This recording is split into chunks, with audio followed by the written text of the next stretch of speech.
Hello, everyone, and welcome to the week one review where we will be reviewing your reflection activities for the week. I'll go through some of the answers that the class was able to present, add in a little bit of my own context and perspective, and we'll go ahead and move forward from there. So, this should be a good way for you to sort of look at the answers that you had submitted, where your answers line up with what I'm talking about in the rest of the class, maybe some ideas that you had that weren't presented here. And if there was something that maybe we're talking about that you didn't think of, you can go ahead and use that to say, okay, maybe coming up for the future assignments and so forth, that's something that I want to consider. So definitely, please try to use this as a learning tool moving forward.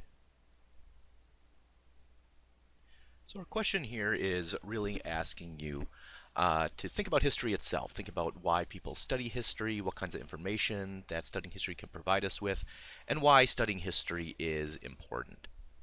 Overall, I thought the class did a really good job answering this. I thought there was a lot of good sort of deep dive thinking about sort of the meaning of history, a lot of very good examples that people brought up as far as the kinds of information that history can provide us with. And why sort of history to a lot of people is meaningful in different ways. So overall, fantastic job with these answers. So let's go through them one by one. So why do you think humans study history?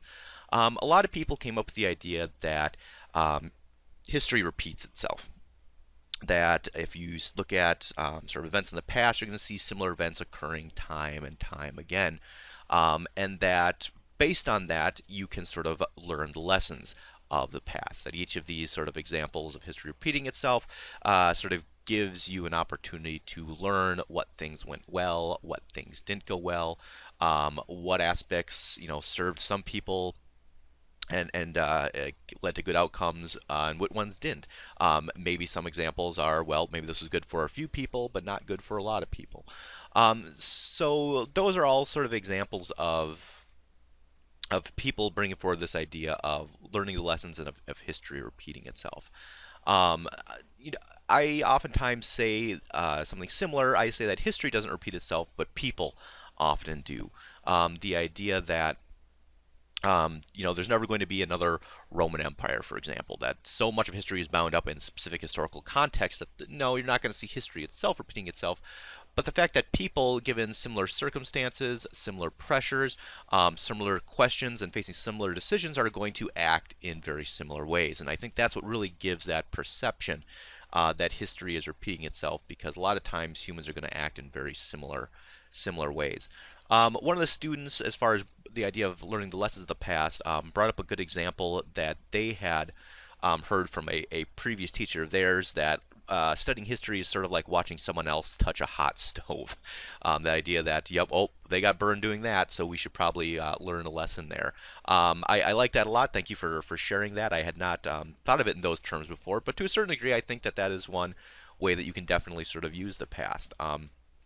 Trying to learn those lessons. I think overall it's a very noble goal. I think it's a very good idea. But teaching history for quite a while and just viewing the world and the way people operate, I'm very somewhat skeptical now about how good we are actually at doing that. I think it's something that a lot of people would agree on the concept of, but when it's actually time to put it into practice, I think we have a much more difficult time.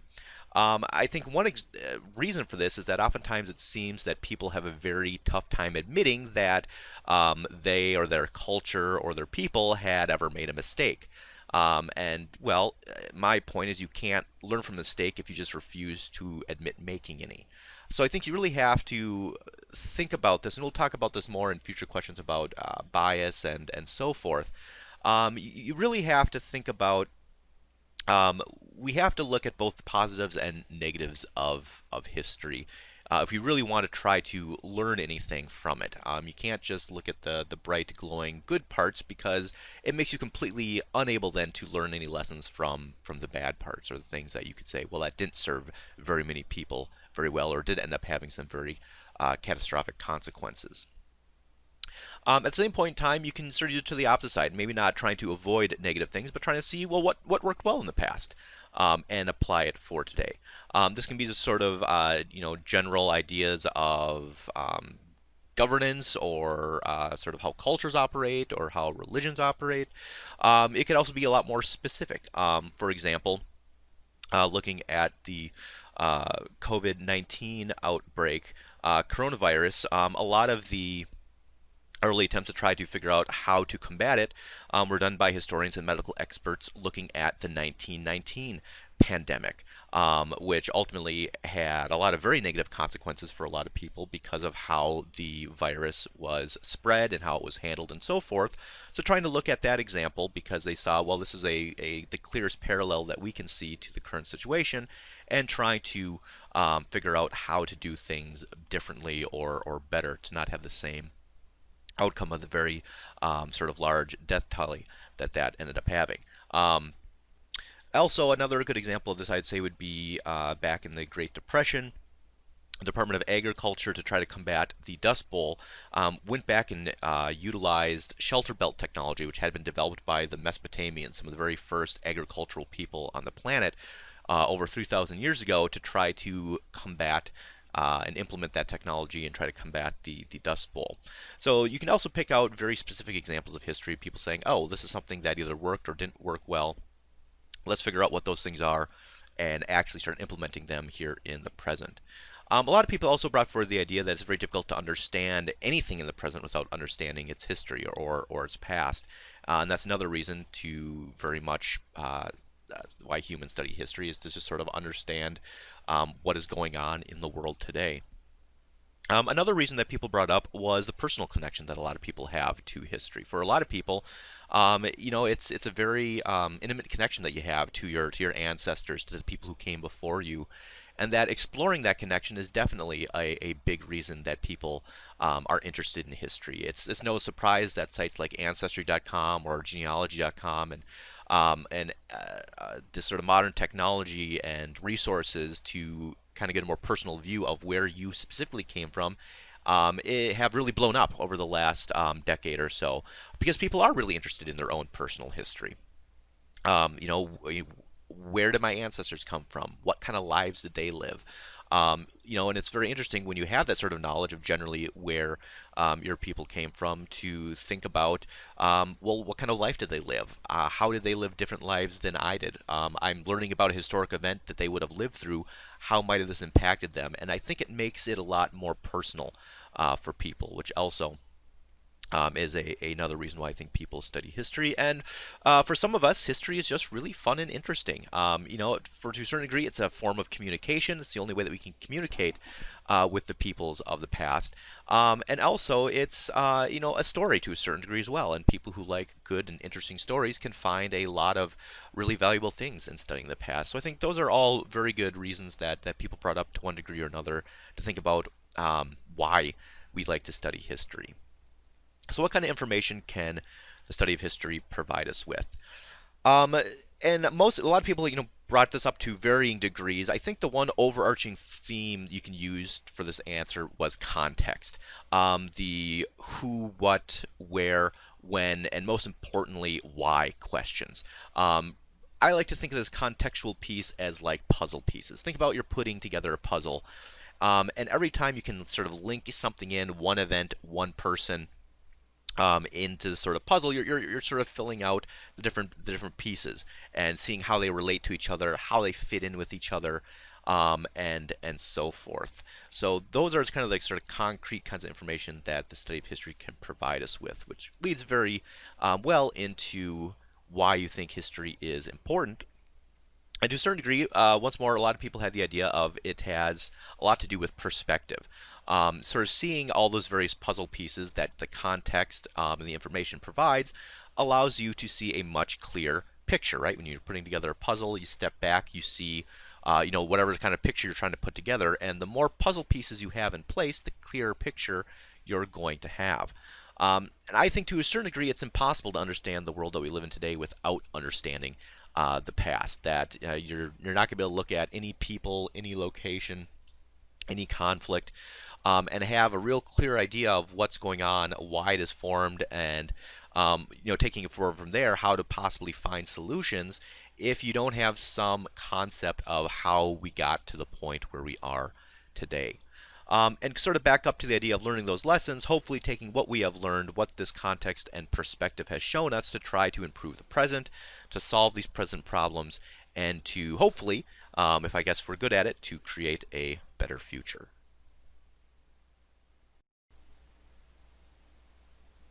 For our next question, I'd like to thank everyone for just taking a really good look at yourselves, um, your culture, your beliefs, and trying to acknowledge how that is going to be forming some of the biases that you are coming into the semester with. Um, as you talked about in the video and in the notes on history, everyone has bias. It's nothing to be ashamed of, even though kind of the term bias has a rather negative connotation. It's just something that simply exists, just as like we've all been enculturated into a particular culture, of particular beliefs. We've come up with some of our own ideas as we move through life. These are all things that are going to be impacting the way that we just perceive the world around them. So it's completely natural. So thank you so much for taking the time to think about some of these going into the semester. To a large degree, just simply acknowledging what helps inform your perception of the world goes a really long way to identifying your bias. A lot of you identify just how your gender, ethnicity, religion, political views, sexual orientation, health, and age, they all factor into how we perceive the world around us, and invariably then are going to impact how we perceive the past. One good example that some of you brought up was that just living in our current time period with the internet and cell phones and all the modern technology we have can really impact how we view the past. It can be really difficult, especially for people who grew up with all of these things around them and at their fingertips, to think about how people even survived before all these modern conveniences. And that really need to take that into account when considering the past, because perhaps past decisions might seem very odd to us today, whereas maybe they'd make very much sense within the context of not having sort of the same access to communication. And once again, I thought the class brought forward some great perspectives here for this question. First and foremost, as discussed in the previous question, as well as we're going to be discussing in our primary source section, simply being aware of bias and its role in history is very important. To a certain degree, this discussion is also a reflection of a change in how history is taught and the function it serves. If you look at the beginnings of public education in many countries, you can trace their roots back to the 1800s. And at this time, there were a couple of competing ideologies. On the one hand, you had ideas of personal growth, discovery, the importance of knowledge and wisdom, all sort of being important holdovers from the Enlightenment time period. At the same time, you had the political landscape becoming consumed with nationalism. The beginning of many of these education systems, therefore, specifically the ones which are being mandated and set up and required by nationalist governments, the main purpose was not only to give children access to knowledge, but it wasn't to specifically indoctrinate them into a national identity. This was particularly pushed in locations whose societies were formed by people from many different cultures and ethnic backgrounds, such as the United States. In this setting, then, history was seen as a tool to instill national pride and a common identity. And it's no surprise, then, that in this setting, the history which was taught was primarily used to make a particular nation look good, to identify and promote national heroes, and to try to instill national pride and patriotism. As time has gone on, however, increasingly people became critical of this type of history and of teaching, specifically because it produces, at best, an overly simplified version of history, and at worst, an inaccurate one. As we discussed in our Importance of History section, if an important aspect of history is learning from the past in order to avoid mistakes, the kind of nationalist history is essentially useless. As I previously stated, you can't learn from your mistakes if you refuse to admit making any.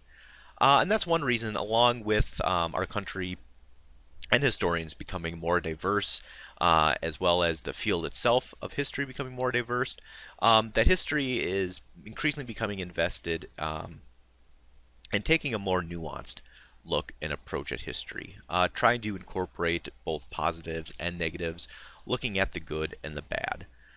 In essence, most historians no longer look at history of any nation as black and white, or good or bad, but instead try to recognize the varying levels of gray that exist. At one level, people are people, um, and a lot of people are complex. They can do good things, they can do bad things, but trying to portray them in both lights, or at least provide as much information about them as possible, and not purposely leaving information out that might look or make a particular figure look bad, um, inevitably is going to produce a more accurate account of the past.